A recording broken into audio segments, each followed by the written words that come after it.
Hi everyone, here we've got Samsung Galaxy M12 and let me share with you how to set the screen timeout on this device. So firstly we have to enter the settings and now let's tap on the display option. Now we have to scroll down a little and here we've got the screen timeout, so simply tap on it, and as you can see here we've got some options from which we can choose. We can set either 15 or 30 seconds or 1, 2, 5, 10 or 30 minutes. Now we've got 1 minute applied and you can say it because this option is marked.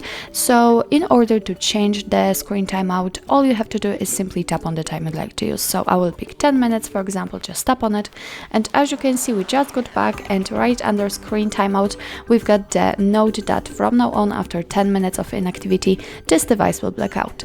So actually that's all. This is how to set the screen timeout in your Samsung Galaxy M12.